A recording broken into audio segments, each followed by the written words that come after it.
au Seigneur. Voilà, nous laissons maintenant l'occasion au pasteur Pierre-Emmanuel de venir et de parler de la part du Seigneur et nous faire du bien.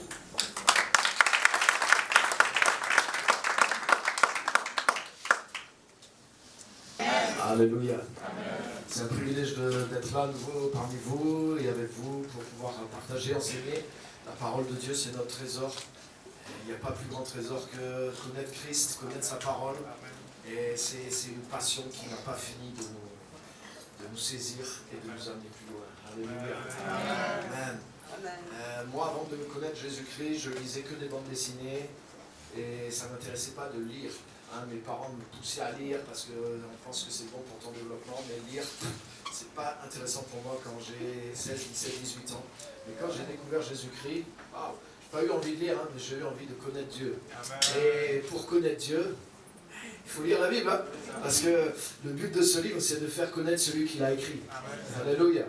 Et donc, j'avais pas envie de lire, mais j'avais envie de connaître Dieu. Et je sais que la Bible est un moyen clé aussi pour connaître Dieu. C'est ce qui m'a poussé à lire, et même aujourd'hui, à écrire aussi. Parce que la connaissance de Dieu se transmet aussi par la prédication, par l'écriture. Que son nom soit glorifié. Amen. Alléluia. Que Dieu vous bénisse. Donc, je voudrais partager avec vous quelques pensées. Et on va lire un premier texte, si vous voulez bien, avec moi. Venez dans Romains chapitre 8.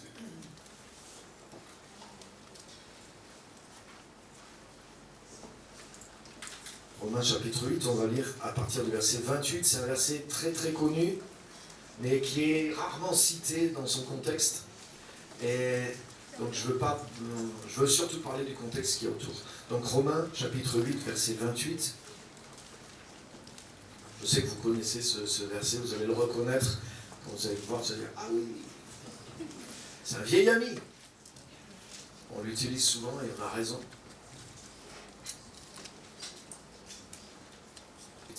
Nous savons du reste que toute chose concourt au bien de ceux qui aiment Dieu, de ceux qui sont appelés selon son dessein.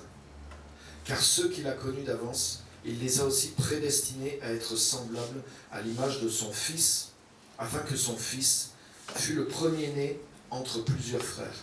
Et ceux qu'il a prédestinés, il les a aussi appelés. Ceux qu'il a appelés, il les a justifiés. Et ceux qu'il a justifiés, il les a aussi glorifiés. Amen. Amen. Alléluia.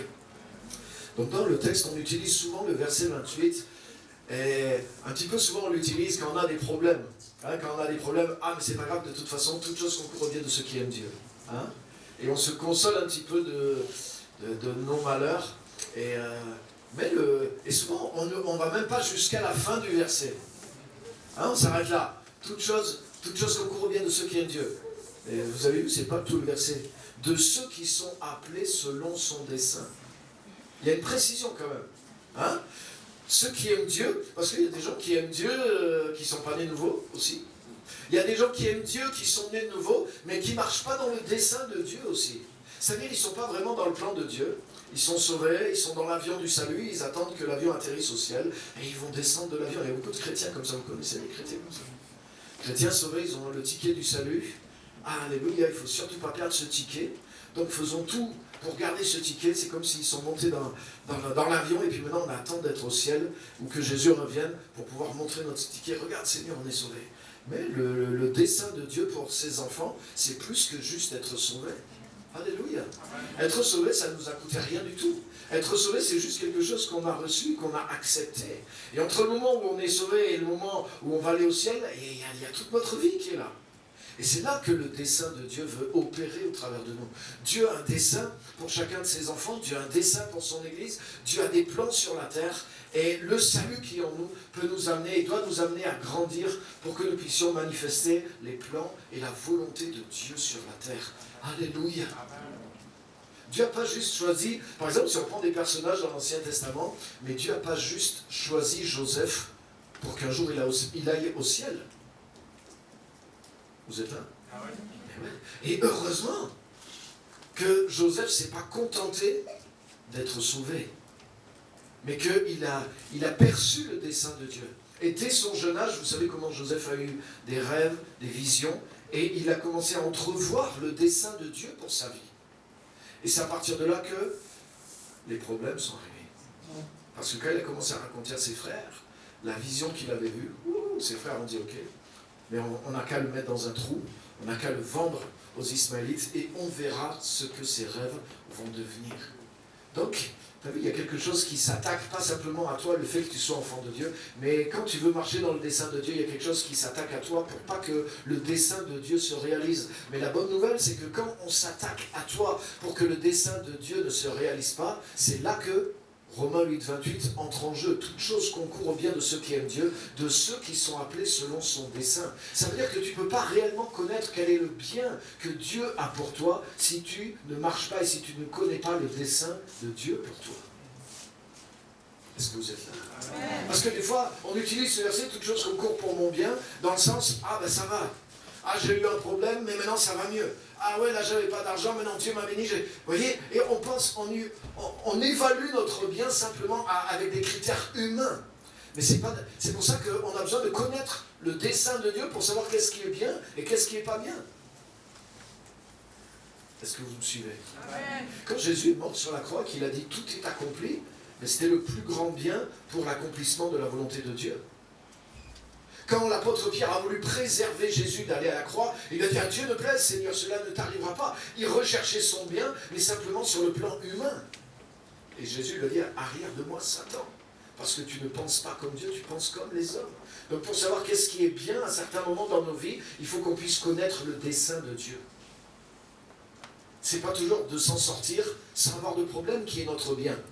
Bien sûr, des fois c'est ce qu'on souhaite, mais quand on connaît le dessein de Dieu, on ne cherche pas à s'en sortir sans problème, on veut que le dessein de Dieu s'accomplisse. Et dans la vie de Joseph, le dessein de Dieu s'est accompli au travers des problèmes que ses frères lui ont créés.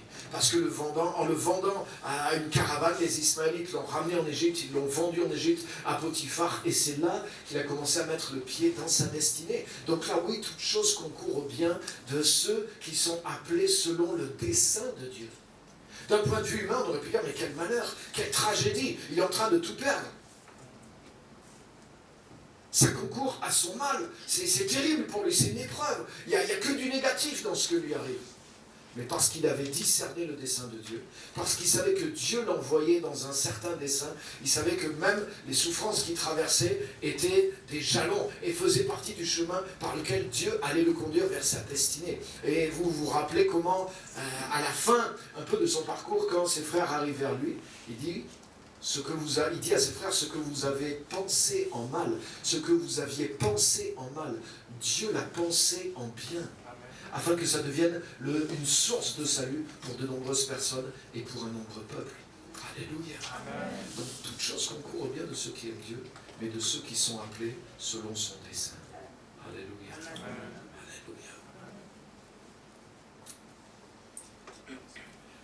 Il y a un proverbe qui dit que il n'y a pas de vent favorable pour celui qui n'a pas de cap. Quand tu es en bateau avec un voilier, si tu es sur la mer et c'est avec une voile, donc tu dépends du vent.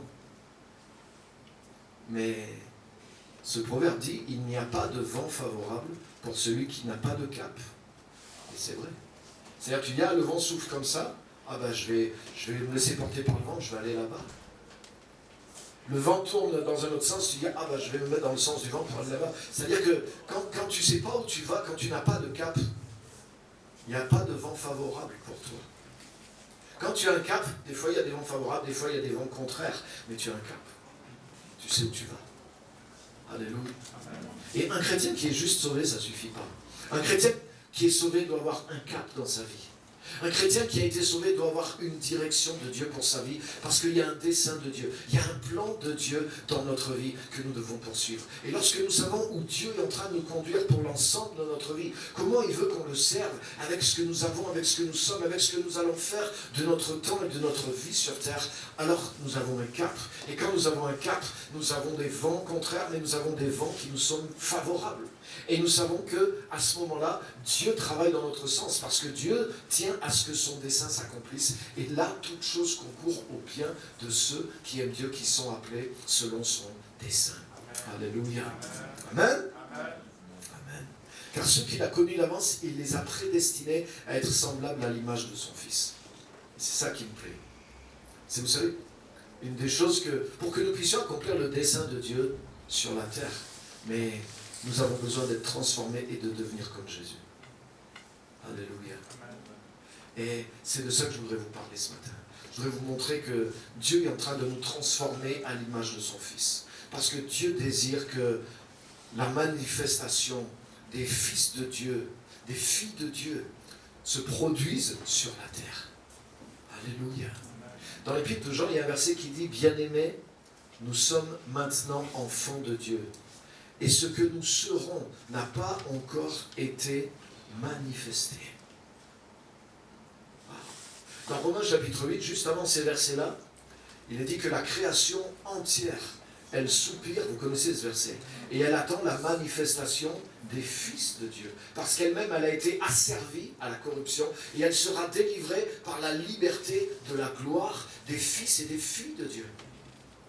C'est un fils de Dieu, c'est un fils d'homme qui a livré le monde à la corruption. C'est Adam qui a livré le monde à la corruption. Et c'est par un autre fils d'homme, par le second Adam, que la création a commencé d'être délivrée de la corruption. Alléluia. Amen. Jésus est venu, le second Adam, pour délivrer le monde de ce que le premier Adam a fait. Le premier Adam a livré le monde à Satan. Vous savez, quand Jésus a été tenté par le diable, il lui donne cette réflexion, il lui dit « Prosterne-toi devant moi et je t'offrirai toute la gloire, le gouvernement, les richesses et les royaumes de cette terre, car elle m'a été remise et je la remets à qui je veux. » Mais ce n'est pas Dieu qui a remis à Satan le gouvernement du monde. C'est sûr. Dieu a remis à qui le gouvernement du monde? À Adam et Ève.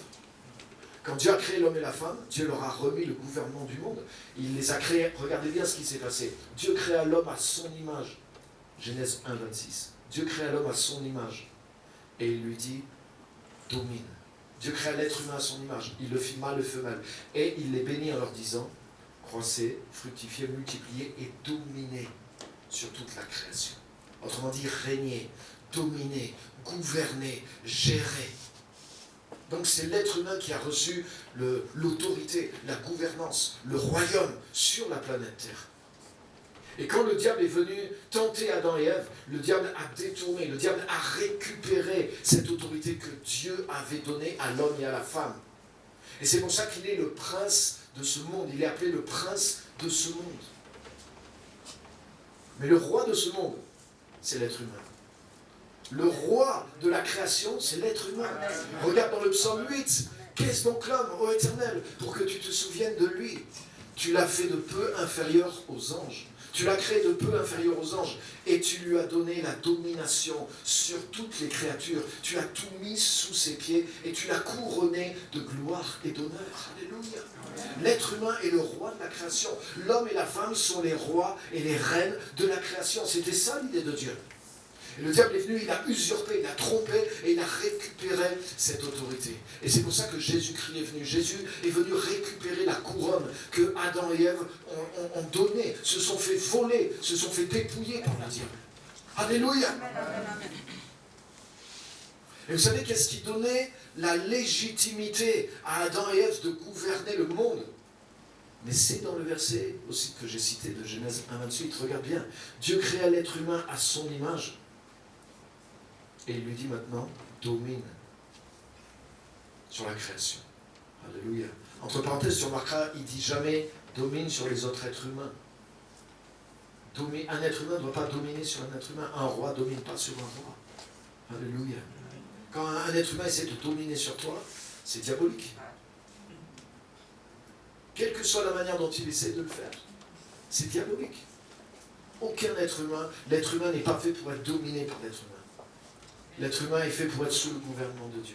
Et l'être humain est fait pour dominer la création, c'est-à-dire la gouverner, la gérer. Avec sagesse, Dieu fit l'être humain à son image. Et il lui dit maintenant gouverne. Ça veut dire que c'est l'image de Dieu qui est construite dans l'homme. La nature de Dieu qui est construite dans l'homme. Qui le qualifie pour gouverner le monde avec sagesse, avec amour, avec bonté, avec justice. Exactement comme Dieu. Dieu gouverne l'univers. Et il gouverne avec équité. La base de son trône sont la justice et l'équité. C'est les vertus de Dieu. C'est la nature de Dieu qui fait que le règne de Dieu est parfait. Il n'y a pas besoin de mettre une démocratie de peur que la royauté de Dieu devienne un jour tyrannique. Dieu ne deviendra jamais tyrannique. Alléluia. Bien qu'il cumule tous les pouvoirs, le pouvoir judiciaire, le pouvoir exécutif, le pouvoir de créer les lois, parce que sa nature est parfaite. Alléluia. La base de son trône, c'est la justice, l'équité. Quand Dieu parle, il dit la vérité. Dieu ne peut pas mentir, Dieu ne peut pas tricher, Dieu est parfaitement juste. Alléluia. Même dans l'Ancien Testament, c'est dit, oh, toi qui es juste, tu gouvernes les choses d'une manière parfaite. Dieu gouverne l'univers, lui qui est juste. Comment pourrait-il mal gouverner l'univers? Comment pourrait-il gouverner l'univers avec injustice? C'est impossible, parce que son règne est une extension de sa nature. Le règne de Dieu est une extension de sa nature. C'est pour ça que dans le Notre Père, il nous est dit que ton nom soit sanctifié. Le nom, c'est la nature de Dieu. Et ensuite, que ton règne vienne. Pourquoi? Pour que ta volonté soit faite sur la terre comme au ciel. Alléluia. Mais la base à partir de laquelle Dieu opère sur terre, c'est l'être humain. Et c'est pour ça que Dieu a commencé à planter sa nature. Dieu s'est reproduit. Dieu a créé un être humain à son image, à une échelle plus petite. Dieu a créé Adam et Ève. Dieu a créé l'homme et la femme à son image. Et il a mis sa nature à l'intérieur d'eux. Pour qu'à partir de cette nature, eux aussi se mettent à régner d'un règne de justice, d'un règne d'équité.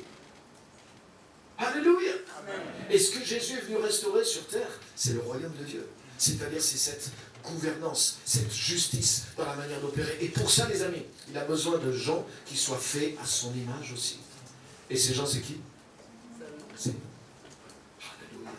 C'est pour ça que la semence qu'on a reçue à l'intérieur de nous, c'est pas juste waouh, j'ai été sauvé, waouh, j'ai le Saint-Esprit, je vais vite garder ça pour moi jusqu'à ce que j'aille au ciel. Non, non, non, non. Cette semence qu'on a reçue à l'intérieur de nous, on doit la manifester. C'est ce que Jésus a dit. Vous êtes la lumière du monde. Première étape, vous avez reçu cette nature divine en vous. Mais maintenant, cette lumière, il ne faut pas la cacher sous un boisseau. Mais il faut au contraire la mettre sur un piédestal pour qu'elle éclaire le plus de gens possible. Alléluia.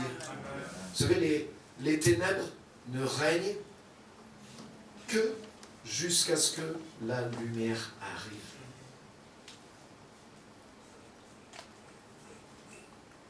Et la lumière du monde, c'est nous. Quand Jésus était sur terre, Jésus a dit « Je suis la lumière du monde ».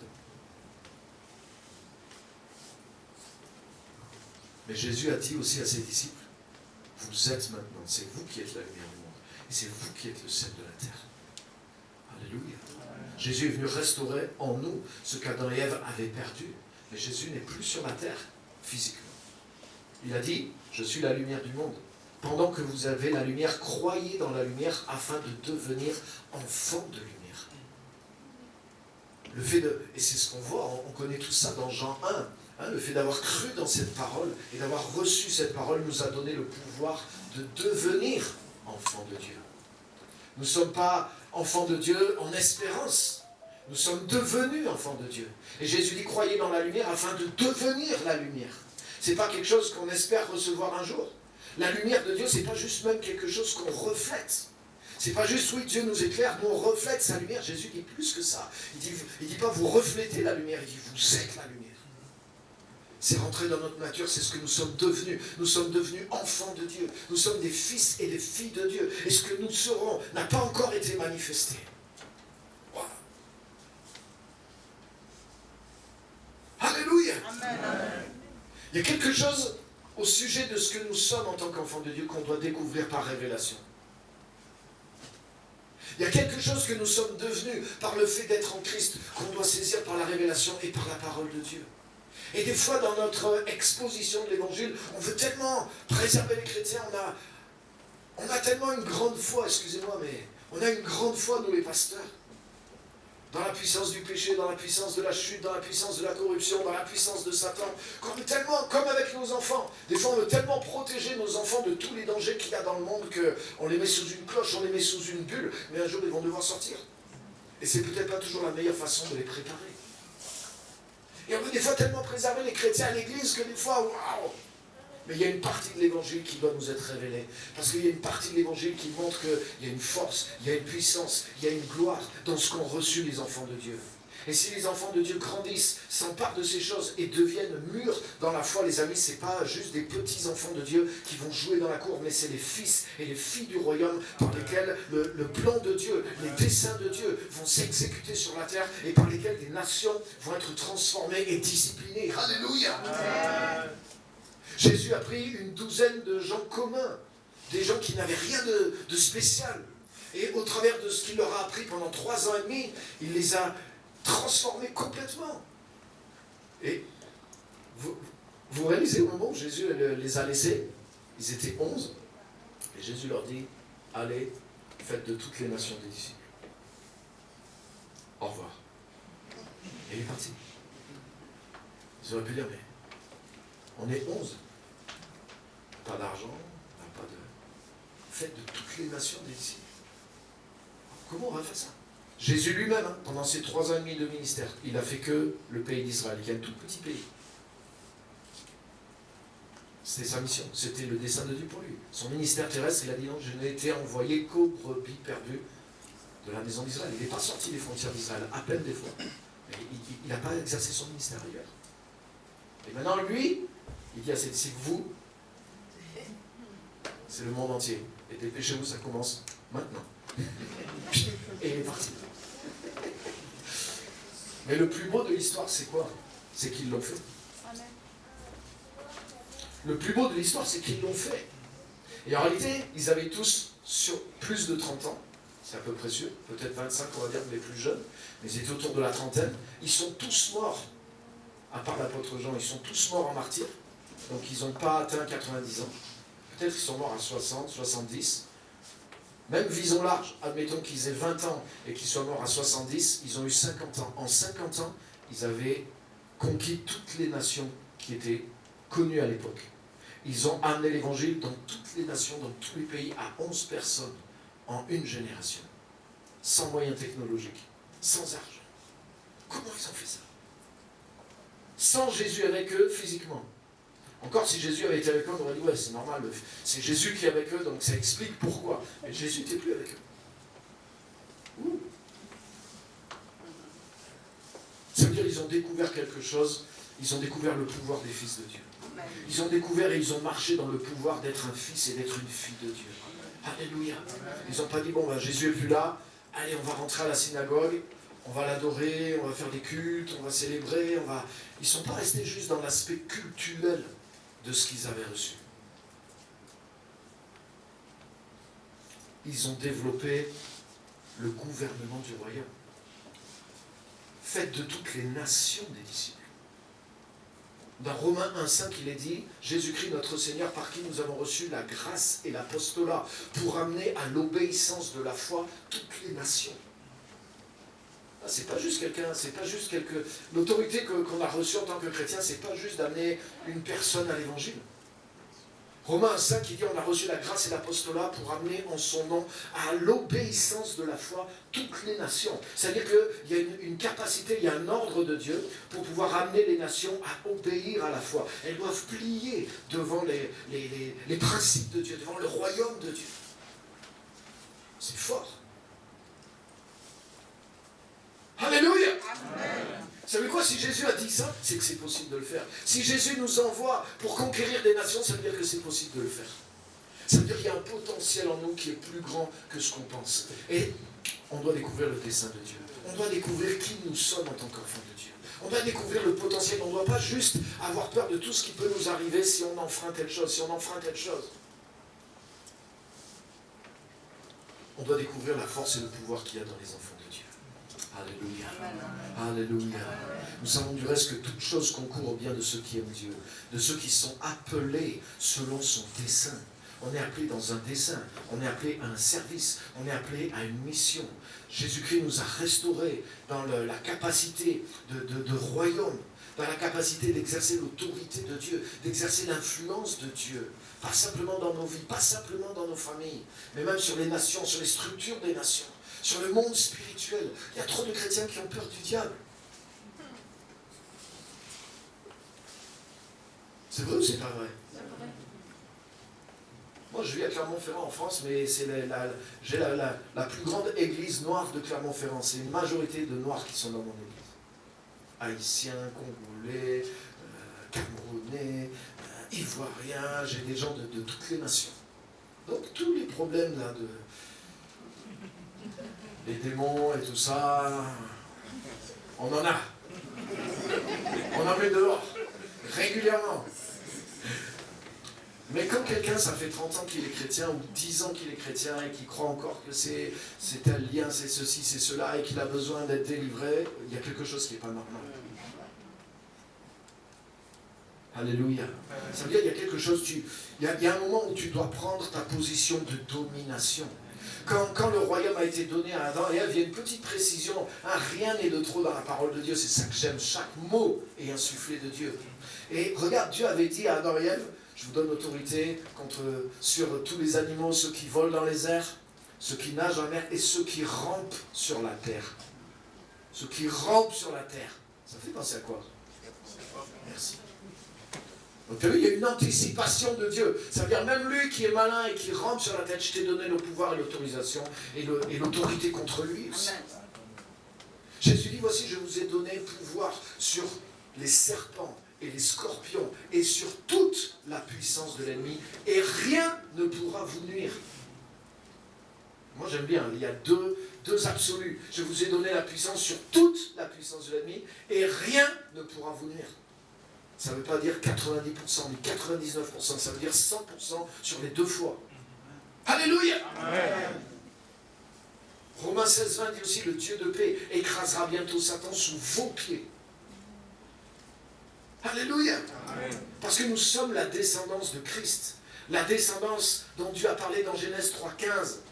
La postérité du serpent te blessera ta postérité au talon, mais ta postérité lui écrasera la tête. Ça c'est la prophétie, la première prophétie sur le fait que quand le Messie va arriver, il va écraser la tête du diable sous ses pieds. Alléluia. Amen. Mais tu as vu dans Romains 16:20, cette prophétie, elle nous est donnée à nous maintenant. Le Dieu de paix écrasera bientôt Satan sous vos pieds. Et c'est ce que dit Jésus, je vous ai donné le pouvoir de marcher sur les serpents et les scorpions et rien ne pourra vous nuire. Alléluia. Ça veut dire qu'en tant que fils de Dieu, tu es dans une position d'élévation. Beaucoup de chrétiens combattent d'en bas et c'est pour ça qu'ils perdent. Ils voient le diable comme au-dessus d'eux. Un serpent qui a des ailes, c'est un dragon.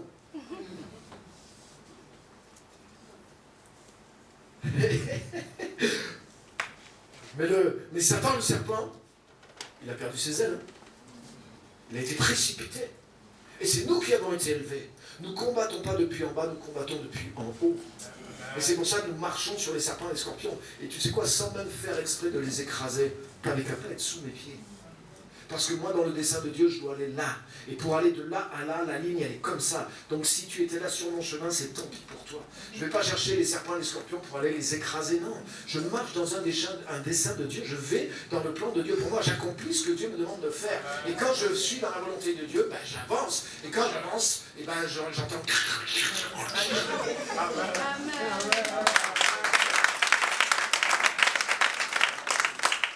Toutes choses concourent au bien de ceux qui aiment Dieu, de ceux qui sont appelés selon son dessein. Alléluia. Car ceux qu'il a connus d'avance, wow, il les a aussi prédestinés à être semblables à l'image de son Fils. Dieu est en train de restaurer l'image de Jésus-Christ. Nous sommes nés de lui. Nous avons sa semence. Nous avons reçu le pouvoir de devenir enfants de Dieu. Mais qu'est-ce qui fait de nous un enfant doit devenir un fils? Et je n'ai pas le temps de développer, mais dans la Bible, il y a des mots différents. Il y a un mot pour dire enfant qui veut dire le petit enfant. Mais quand il parle des fils de Dieu qui sont devenus matures, comme dans Romains 8:14, tous ceux qui sont conduits par l'Esprit de Dieu sont fils de Dieu. C'est un autre mot qui est là, qui veut dire c'est un fils. Moi, je suis toujours un fils. Mon père est là. Je suis un fils aujourd'hui. Mais c'est pas lui qui fait mes tartines le matin. C'est même moi qui commence à être un soutien pour lui maintenant. Il est dans ses vieux jours, c'est moi qui l'aime. Alléluia. Amen. Donc, nous sommes devenus enfants de Dieu. Amen, mais nous ne devons pas le rester.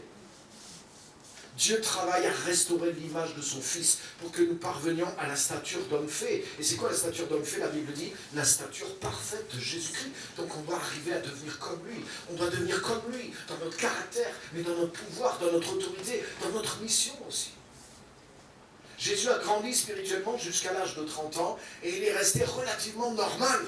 Mais à partir de 30 ans, il est devenu complètement anormal. Quand Jésus a pris son baptême, qu'il était rempli du Saint-Esprit, il est rentré à fond dans sa mission.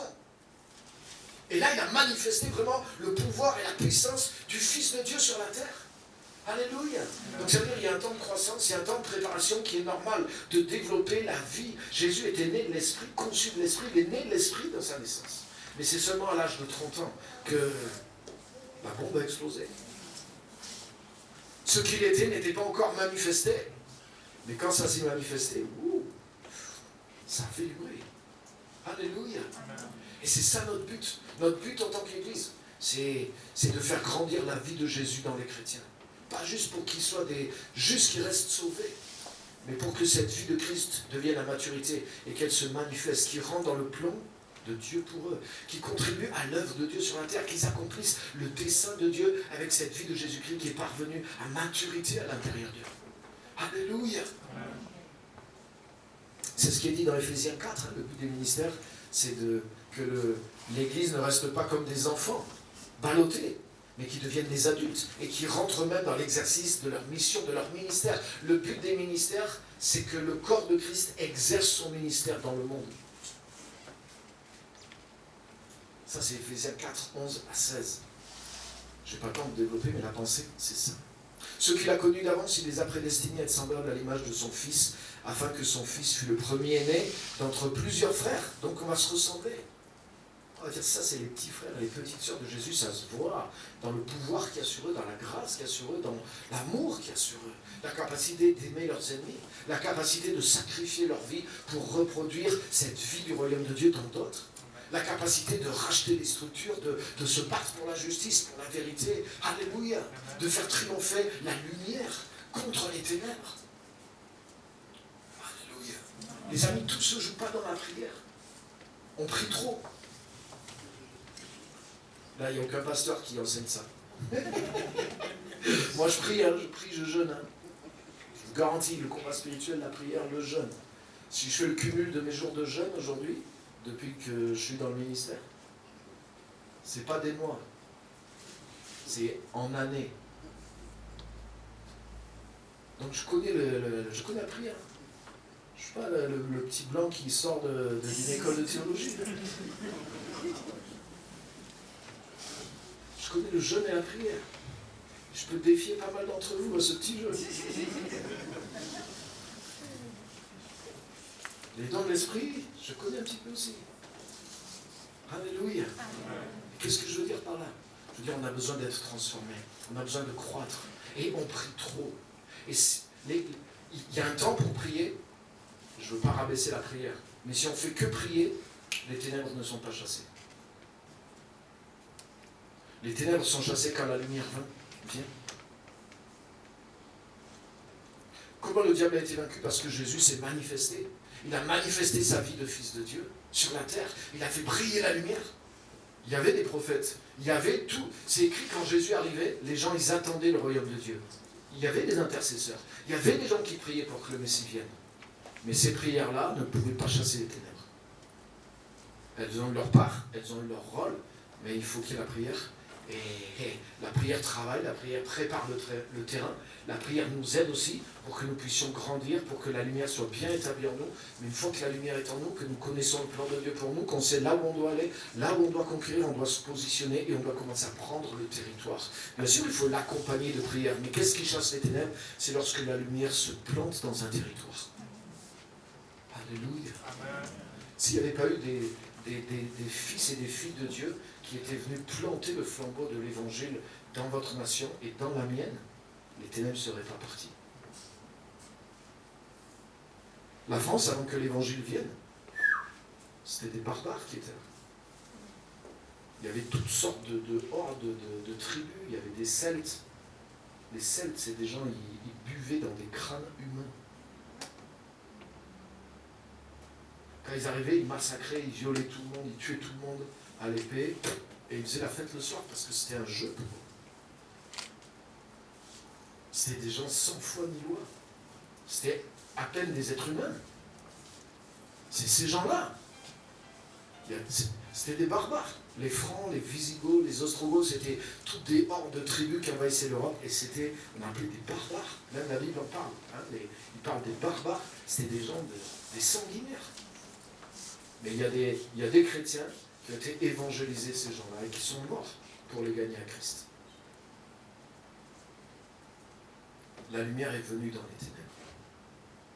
Mais la prière des chrétiens ne suffisait pas. Il a fallu qu'il y en ait qui aillent prier. Il a fallu qu'il y en ait qui soient envoyés et qui sont avec la lumière confronter les ténèbres. Et les ténèbres ont disparu. Et la lumière s'est implantée. Alléluia. Et il en est de même aujourd'hui. On ne peut pas que prier. Prier ne suffit pas pour chasser les ténèbres. Il faut prier, mais il faut aller et amener la lumière sur le terrain. Alléluia. Alléluia.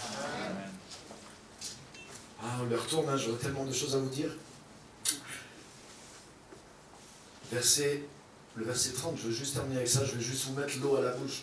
Et ceux qu'il a prédestinés, il les a aussi appelés. Ceux qu'il a appelés, regardez, il les a justifiés.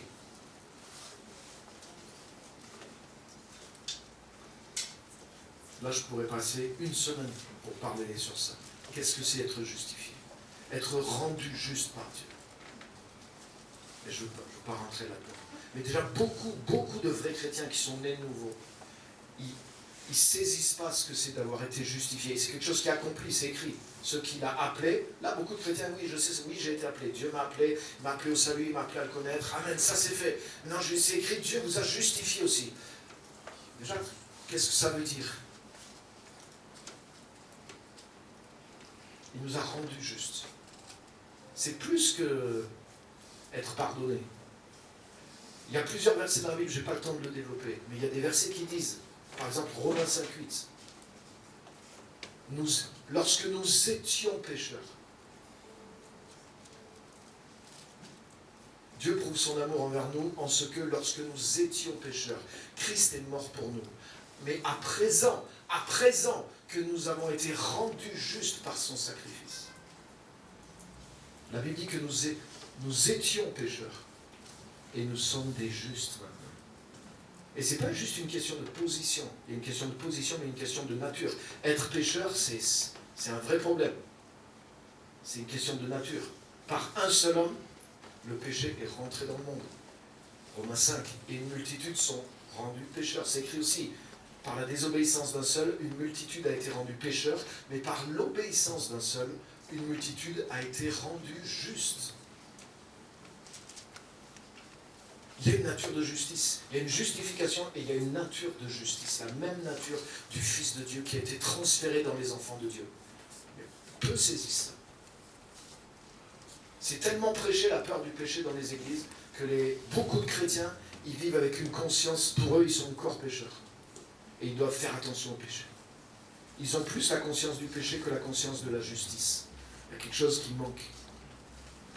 J'ai mis 20 ans, moi, pour découvrir ça, pour me libérer de ça. Parce que j'étais formé dans ce message qui n'est pas équilibré.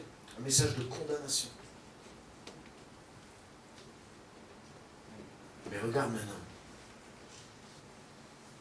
Il les a aussi justifiés, donc c'est fait. Et ceux qu'il a justifiés, il les a aussi glorifiés. Alors là, tout le monde nage en plein mystère. Qu'est-ce que Dieu nous dit? Il les a glorifiés.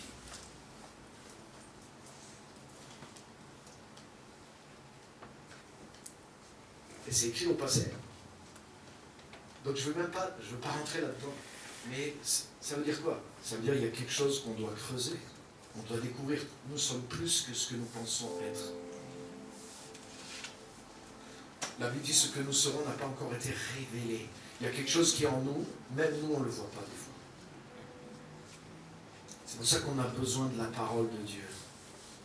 Je termine juste avec ça. Un verset tellement mal interprété dans Jacques. j'ai plus la référence en tête, mais c'est au chapitre 1er, c'est un verset que vous connaissez très bien. Il est dit que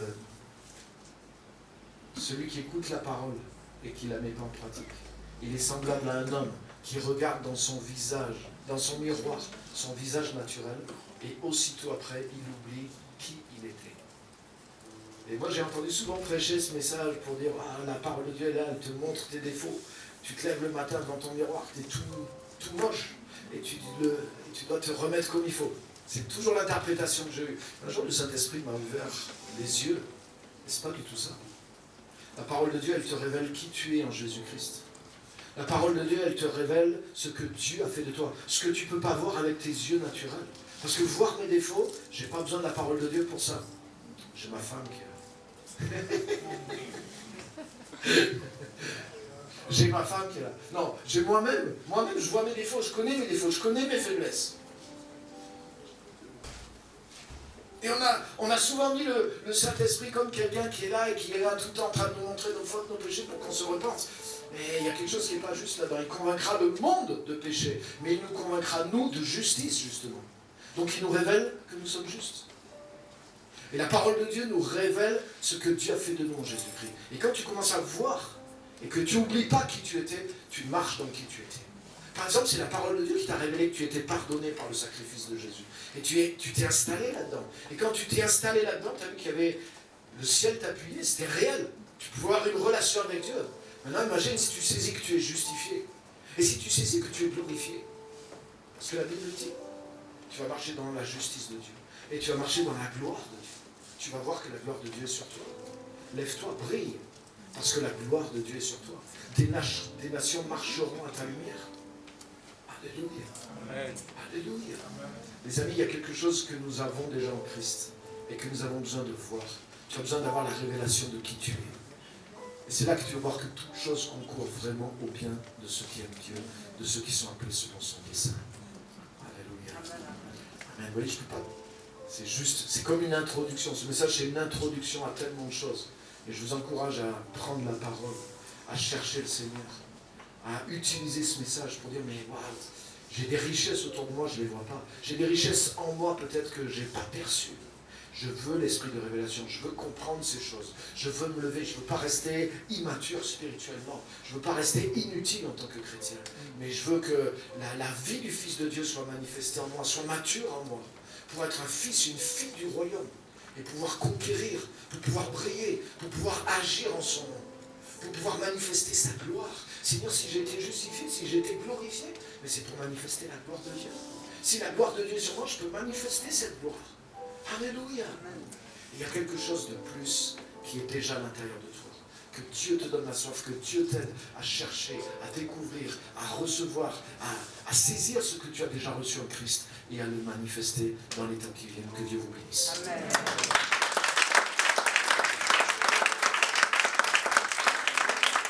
On va se lever à terminer par